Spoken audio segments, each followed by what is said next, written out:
Daniel capítulo 1. Daniel 1, nós vamos ler a partir do versículo 7, gente. Se você só descer um pouquinho aí. Quem encontrou, diga amém. Pode ler, gente? Olha o que diz aí, ó. O chefe dos eunucos lhe pôs outros nomes, a saber, a Daniel, o de Beltesazar, a Ananias, o de Sadraque, a Misael, o de Mesaque, e a Azarias, o de Abidnego. Resolveu Daniel firmemente não se contaminar com as finas iguarias do rei, nem com o vinho que ele bebia. Então pediu ao chefe dos eunucos que lhe permitisse não contaminar-se. Ora, Deus concedeu a Daniel misericórdia e compreensão da parte do chefe dos eunucos. Presta atenção nesse versículo. Ora, Deus concedeu a Daniel misericórdia e compreensão da parte de quem? Do chefe dos eunucos. Disse o chefe dos eunucos a Daniel: tenho medo do meu senhor o rei, que determinou a vossa comida e a vossa bebida. Porque, pois, veria ele o vosso rosto mais abatido do que os dos outros jovens da vossa idade. Assim, poreis em perigo a minha cabeça para com o rei.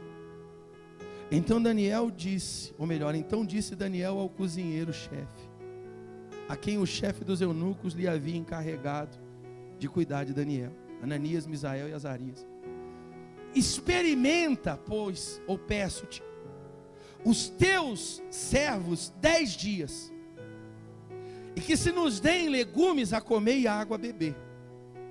Então se veja diante de ti a nossa aparência, e ao dos jovens que comem das finas iguarias do rei. Segundo vires, age com os teus servos. Ele atendeu e experimentou 10 dias. No final dos 10 dias a sua aparência era...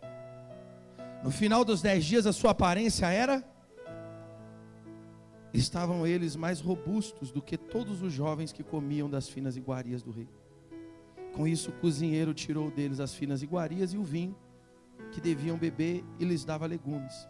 Ora, a estes 4 jovens Deus deu conhecimento e a inteligência em toda a cultura e sabedoria, mas a Daniel deu inteligência de todas as visões e sonhos. Diga glória a Deus. Tem muitas coisas que se revelam aqui nessa passagem, mas talvez a gente não consiga falar sobre todas elas. Mas eu queria que você atentasse para a decisão que o Daniel tomou. Da onde vinha a caminhada do Daniel? E é sempre bom a gente relembrar e firmar muito bem isso dentro da nossa cabeça. Depois, se você tiver um interesse, você leia aí do versículo 1 em diante, vai fazer muito bem para você entender e até averiguar isso que eu estou falando para você. Daniel não é dessa terra. Daniel não é da Babilônia. Daniel não faz parte daquele lugar. E Daniel não foi levado para lá porque ele quis ir. Ele não vai para esse lugar de bom grado, por vontade própria. Ele sai levado, obrigado, como se fosse carregado como escravo. Não só ele, como todos os outros. E ele sai de uma terra chamada Judá. Eles destroem, o exército da Babilônia entra, destrói Judá, arrebenta com tudo, derruba os muros, mata todo mundo que precisa morrer lá, queima tudo que precisa ser queimado, e leva essas pessoas para o palácio, para o reino. E quando chega lá, cada uma dessas pessoas vai ter uma função, vai ter um propósito na vida deles. E o de Daniel era ser usado por Deus aqui nesse lugar. E ele não faz outra coisa a não ser se colocar na dependência de Deus e se colocar à disposição de Deus. E eu tinha aqui argumentos fortíssimos para questionar a Deus, como a gente acha às vezes que a gente tem. Presta atenção na palavra para você compreender. Daniel poderia ter dentro dele muitas perguntas, muitos questionamentos a fazer a Deus. O porquê de tudo isso? Porquê desse sofrimento? Porquê dessa humilhação? Porquê que a gente teve que ver a nossa terra ser devastada? Porquê que todo esse problema está acontecendo? Hoje em dia, como sociedade, a gente está diante de uma situação bem complicada. E a gente está vendo, bom, eu estou vendo, eu creio que você também tem visto, né? Algumas pessoas questionando por que a gente está vivendo isso, por que a gente está passando por isso. Cadê a cura disso? Cadê quem vai orar para que isso seja curado? Não vem de Deus? Muito semelhante àquele ladrão na cruz. Se vocês são tão de Deus assim, se vocês têm esse poder todo, primeiro que o único que detém todo o poder e toda a autoridade chama-se Jesus Cristo, é o Filho de Deus. E vem dele toda a resposta. A pergunta não deveria ser o porquê que estamos passando isso, mas procurar entender o que é que tudo isso vai trazer para nós. O que é que os problemas que a gente passa, as lutas que a gente vive, qual o propósito delas? Hoje de manhã, a gente pregava sobre uma passagem que está lá em Mateus 26, a partir do versículo 36. Depois, se você tiver a curiosidade, dá uma olhadinha lá. É um momento em que não Paulo, nem Pedro, nem João, nem Tiago, nem Nataniel, nem José, nem Salomão, nem Davi faz uma oração, nem Moisés, mas o próprio Senhor Jesus. Ele chama algumas pessoas, chama 3 homens, Pedro, João e Tiago, 3 discípulos dele.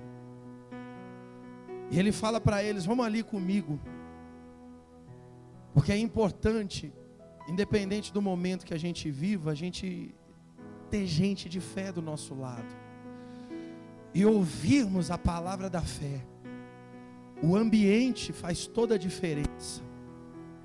Por isso que eu e você e Daniel, aonde a gente entrar, nós somos sal daquela terra, nós somos luz daquele mundo. Não pode estar em nós o contaminar-se com os problemas que estão lá fora. Nós, cada um de nós aqui, nós somos escolhidos, estamos sendo preparados por Deus para sermos usados por Ele lá fora. Você dentro da sua casa, no meio da sua família, no lugar que você convive com as pessoas, no seu trabalho, onde você pisar a planta dos seus pés. Você não foi trazido por Deus simplesmente para sentar na cadeira da igreja, esquentar o banco, ouvir um pastor, que de repente você nem sabe quem é, da onde veio, o que faz da vida, gritar e falar e daqui a pouco acaba. Cantei, já fui na igreja hoje, amém. Cumpri com o meu propósito, cumpri com o meu objetivo. Não. Quando você veio da onde você estava, você veio para que Deus falasse no teu coração e te fizesse entender que é um propósito dele na tua vida. E não importa o que você significa ou representa para quem te olha lá fora, você é que precisa entender a importância que a tua vida tem nas mãos de Deus. Quem está entendendo alguma coisa, por favor? E Jesus carrega essas 3 pessoas com ele.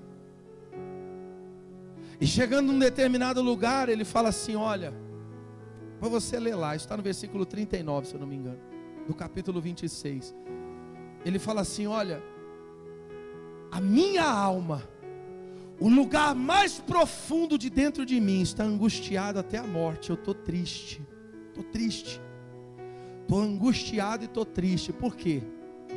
Porque o momento não era favorável, porque as coisas que estavam por vir não eram agradáveis. E aí Jesus fala assim: olha, vocês fiquem aqui, por favor, eu vou ali que eu vou orar, eu vou me aproximar de Deus, eu vou me juntar com Deus.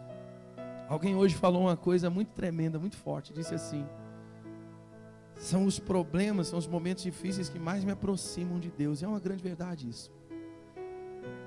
Jesus tinha a sua comunhão com Deus, mas foram nos momentos da luta, da adversidade, que ele mais se aproximou de Deus. Sabe o que as pessoas que creem, ou dizem crer, dizem confiar, dizem esperar em Deus, deveriam estar fazendo em dias como esse, em tempos como esse? O que você está fazendo aí agora, sentadinho na cadeira, ouvindo a palavra. E aqueles que dizem são a referência, ou que se veem como referência, deveriam estar incentivando as pessoas a isso, e não fugindo, e não se afastando, não buscando desculpas para isso ou para aquilo, porque a nossa esperança está em Deus.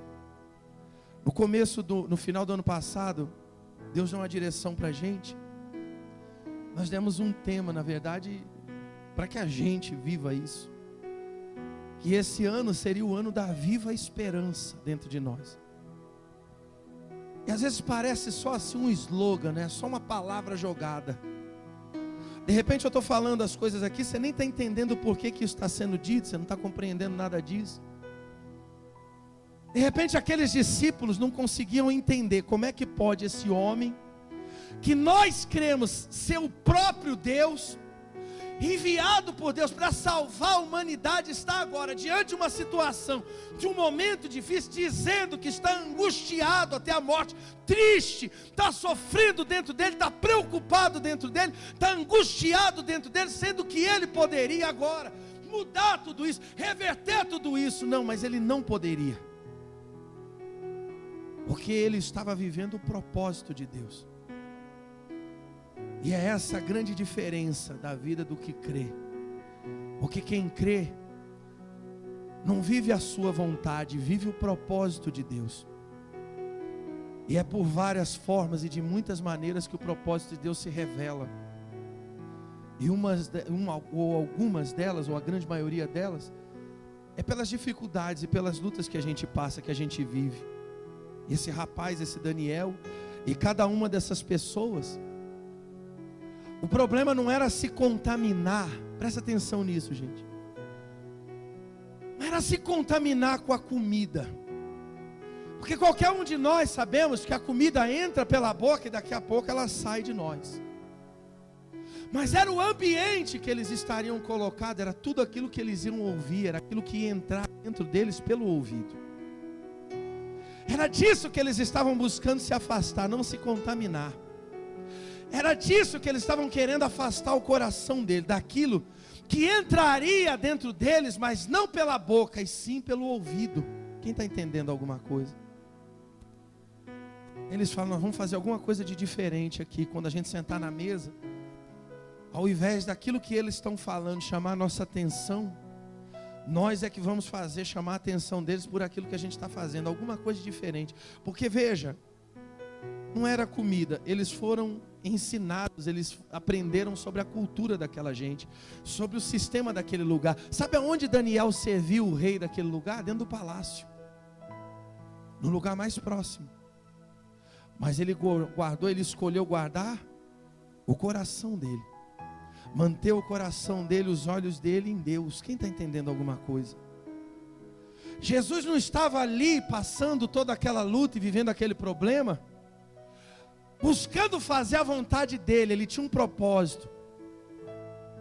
E de repente a pergunta do Espírito Santo para mim e para você hoje seja essa: você crê que Deus tem um propósito dele através da tua vida? Você crê que alguém tão pequeno, de repente tão falho, tão insignificante para as pessoas que passam pela vida da gente, alguém como você, tão limitado, existe um propósito de Deus na tua vida? Pois pode crer, existe um propósito de Deus na tua vida, e é através de você. Com tudo que você está vivendo, com tudo que você está passando, com todos os problemas, há um propósito, não poderia ser diferente. O caminho é esse, Deus vai se revelar através da tua vida nesse caminho. Precisava que toda aquela cidade tivesse sido destruída, que toda aquela gente tivesse passado por toda aquela dor, para que o propósito de Deus chegasse até aqui, onde teve que chegar. Jesus faz uma oração. Eu estou só buscando fazer um paralelo entre as duas passagens, mas eu queria que você prestasse atenção. Jesus faz uma oração. O maior desejo que você temos é que as nossas orações sejam ouvidas por Deus e que a resposta delas sejam positivas. A semana passada eu não pude estar aqui, e não foi por descaso, desleixo, preguiça, falta de vontade. Foi por um propósito.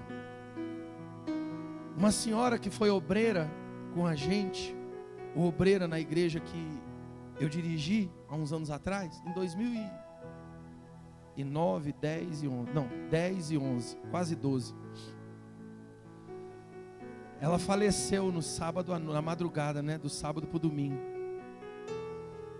E o filho dela me ligou na madrugada e pediu para ir lá. Aliás, ele ligou para comunicar, mas como quem precisava de um apoio. E eu vou falar para você, eu busco encontrar e ver Deus em todas as situações que a gente vive. Ele falou que a mãe dele tinha morrido, tinha falecido. Durante os dias que antecederam isso, ela teve um infarto, ela foi internada, e eu fui lá, não consegui entrar, o hospital não deixou entrar.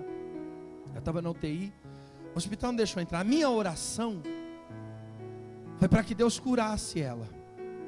A minha oração foi para que Deus livrasse ela. Quando eu saí daqui de Osasco e fui lá para Mogi das Cruzes, eu fui para visitar a que estava doente. Esse era o meu propósito, essa era a ideia que eu tinha no meu coração. Mas quando eu cheguei lá, eu não conseguia entrar. Porém, na porta existiam pessoas da família, pessoas que estavam afastadas de Deus, pessoas que estavam distantes de Deus, pessoas que precisavam de uma palavra. Quando a gente veio embora, eu entendi que na verdade o meu propósito era ir visitar a doente, mas o propósito de Deus era que a palavra chegasse até aquelas pessoas. E no momento do enterro, o irmão desse amigo que eu tenho, dessa pessoa que, graças a Deus, por onde a gente passou, a gente fez amigos, graças a Deus, proximidade da gente com aquelas pessoas. E o irmão que não era tão próximo, ele era de uma outra denominação, ele falou assim: tenta trazer ele de novo para Jesus. Na minha cabeça a gente foi lá para orar pela mãe, para que ela fosse curada. Mas tudo o que aconteceu foi o propósito de Deus para que a luz de Deus chegasse até o coração daquele rapaz. Quem está entendendo alguma coisa? Algumas das nossas orações, elas não serão atendidas da maneira que nós queremos, ou que nós esperamos. De repente esse discurso é até duro e você não concorde, você é livre para discordar. Eu não quero que você pense como eu penso, eu não estou aqui para ser dono da verdade, porque eu não sou. E você pode até questionar e dizer, mas a fé traz à existência aquilo que não existe, sim. Mas eu estou falando é do propósito de Deus. E há coisas, há momentos, há situações, há circunstâncias, há problemas que vêm, que fazem parte de um propósito de Deus muito maior. De repente para nos trazer de volta para o caminho de Deus, para nos fazer mais ainda instrumentos de Deus, para fazer, como essa pessoa que hoje falou, os problemas que vêm para nos fazer ficar mais próximos de Deus. E Jesus orou. Jesus, o próprio Cristo, o próprio Filho de Deus, Ele ora e fala assim: Pai, se possível for, passa de mim esse cálice. Em outras palavras, Pai, eu não estou querendo viver isso, eu não estou querendo passar por isso, não estou querendo presenciar tudo isso, vivenciar tudo isso. Mas o final da oração é o mais tremendo. Ele diz assim: sobretudo, seja feita a tua vontade, que o propósito do Senhor se cumpra. Eu estou aqui para servir. E quem tem a sua vida voltada para isso, e ó gente, isso não tem nada a ver com placa de igreja, isso não tem nada a ver com religião. Ser membro de uma igreja, seja essa ou seja qualquer outra aí, não muda em absolutamente nada, porque Deus não te chamou para ser membro de igreja. A igreja te dá isso que você está recebendo agora. De repente, uma direção, uma orientação, uma luz, um norte. Deixa eu entender o que está acontecendo, porque eu estou vivendo um monte de luta. Aconteceu uma coisa que eu não esperava, não queria, mas entenda, é um propósito de Deus para a tua vida, e é só passando por ele, vivendo cada instante dele, suportando cada luta, cada dificuldade, sobrevivendo a cada dor que esse problema traz, que lá na frente você vai entender o propósito de Deus na tua vida. Quem está entendendo alguma coisa? Jesus ora e pede para Deus. E qual foi a resposta da oração de Jesus? Deus mudou aquele quadro? Deus fez ele não passar pelo sofrimento que ele tinha que passar? Jesus se livrou das chicotadas? Jesus se livrou da cruz? Por que não? Porque era o propósito de Deus, exatamente. Tinha que ser por esse caminho, tinha que ser dessa maneira, tinha que ser dessa forma. Você está compreendendo ou não? Mas o propósito não era o sofrimento, e sim o que vinha depois do sofrimento, a glória depois, o permanecer firme depois. Daniel está passando por uma série de problemas aqui, e ele resolve o seguinte: eu vou me fortalecer em Deus, eu vou permanecer firme em Deus. Dentro de mim não vai entrar o que me contamina. Eu não vou parar para dar ouvido a coisas. Vou chamar a atenção para a minha vida, para aquilo que edifica, para aquilo que me faz diferente. Eu vou confiar em Deus. Veja o propósito, veja o que Ele coloca para o homem. Experimenta um prazo. A certeza era tão grande, a convicção, que Deus daria para ele algo diferente. Quem vai cuidar de nós é Deus. Quem vai tratar de nós é Deus. Quem vai nos fortalecer, quem vai resplandecer através de nós é Deus. Quem vai cuidar da gente é Deus, porque a nossa vida está na dependência de Deus. Ele não come daquela mesa, ele se alimenta. E a atitude dele fortaleceu aos demais que estavam com ele, porque quem tomou a decisão, quem decidiu não se contaminar, quem falou com o eunuco, quem falou com o chefe lá que comandava, quem falou com o cozinheiro? Daniel. Se você continuar lendo o livro, e isso é tremendo, você vai ver que Sadraque, Mesaque e Abidnego, em algum momento não se dobraram diante da estátua do rei, foram jogados dentro da fornalha de fogo. Eu não sei se estou conseguindo ser claro o suficiente. Aqui tem um propósito de Deus muito grande sendo cumprido na vida desses homens. Eles não abriram a boca deles, eles não falaram: olha, nós não vamos comer. Esses três não falaram: olha, a gente não vai fazer nada não, nós não vamos tomar desse vinho, nós não vamos comer dessa mesa não. Eles simplesmente ficaram olhando alguém ser usado por Deus para propor algo que só Deus poderia fazer. E quem intercedeu, quem entrou em ação, quem agiu no coração de todo mundo que precisava, foi o próprio Deus. Você está entendendo ou não? Deus estava preparando esses homens, Deus estava estruturando eles, Deus estava capacitando eles para aquilo que viria lá na frente. Porque um dia a pregação poderia ser diferente. A gente poderia estar lendo que 3 jovens que acreditavam e confiavam em Deus, quando foram colocados à prova, se dobraram diante da estátua. Mas a história que nós contamos é diferente. É que mesmo tendo sido jogados dentro da fornalha, eles foram livres por Deus, eles permaneceram de pé. Quem está entendendo alguma coisa? Eu não sei o que está acontecendo na tua vida hoje. Eu não sou daqueles que fecham os olhos e Deus mostra isso ou aquilo. Eu não sou daqueles que Deus me mostrou em sonho hoje isso ou aquilo, não. Eu sou daqueles que creem na palavra e que procuram viver aquilo que está escrito aqui. Eu creio que a maior de todas as revelações sai daqui. E eu entendi hoje que às vezes as lutas que a gente vive, por mais difíceis que elas sejam, faz parte do processo, do propósito de Deus na nossa vida. Só que a gente tem que ir até o final dela. E ainda que a gente tenha que lutar contra nós mesmos, como Jesus lutou, quando você vive pela fé e você crê, nada que está do lado de fora te contamina. Pelo contrário, você passa a ser luz nesse mundo, e não mundo desse mundo. Você passa a ser sal dessa terra, e não terra dessa terra. Quem entendeu alguma coisa? Mas para isso é preciso você ter um princípio, que é crer que Deus te escolheu para que você seja um instrumento dele aonde você estiver. Quem compreendeu alguma coisa, por favor, fica de pé no seu lugar.